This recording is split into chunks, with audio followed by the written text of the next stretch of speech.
Bible నేర్పించినటువంటి మంచి బోధ ఏంటంటే, నిన్ను నువ్వే కాదు తోటి వారిని ప్రేమించు. నో, నేను తోటి వారిని కాదు, నేను నా భర్తనే ప్రేమించలేను, నా భార్యనే ప్రేమించను, నా పిల్లల్ని కూడా ప్రేమించను, అవసరమైతే నా పిల్లల్ని కూడా చంపేసుకుంటాను. అవును, ఎందుకు? మా సంతోషాలకు మా ఆనందాలకు పిల్లలు అడ్డుగా ఉన్నారు అనుకుంటే పిల్లలని కూడా చూడకుండా వాళ్ళని కూడా చంపేసి వెళ్ళిపోతున్నారు.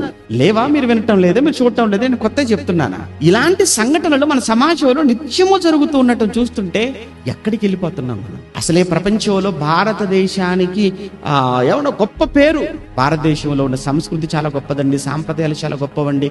భారతదేశంలో వివాహ వ్యవస్థ చాలా పటిష్టమైనదండి. నిజంగా భారతదేశంలో ఉన్న వివాహ వ్యవస్థకు నిజంగా ప్రపంచంలో ఏ వివాహ వ్యవస్థ కూడా పనిచేయదండి, అంత గొప్ప విలువలతో కూడుకున్నదండి అని ఏ దేశ వివాహ వ్యవస్థ కోసం ఒకప్పుడు చెప్పుకున్నారో, ఇప్పుడు ఆ దేశాలన్నీ కూడా భారతదేశంలో జరుగుతున్న ఈ సంఘటనలు ఒక్కొక్కటి వింటుంటే చీ అంటున్నారు, అసహించుకుంటున్నారు.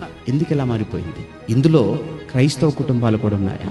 ఒకవేళ ఉంటే చాలా తప్పు చేస్తున్నట్లే, చాలా మూల్యం మనం చెల్లించుకోవాల్సి వస్తుంది. దీనంతటికి కారణం, అసలు ఈ విధమైన ప్రవర్తనకు బిహేవియర్కి కారణం ఒకటే, వాక్యం లేకపోవటం, దేవుణ్ణి వదిలేయటం. దేవుణ్ణి వదిలేస్తే, వాక్యం పక్కన పెడితే మనిషి ఎలా మారిపోతాడు అని అంటే, ఇది క్రూరత్వం, క్రూర స్వభావంలోనికి మనిషి మారిపోతాడు.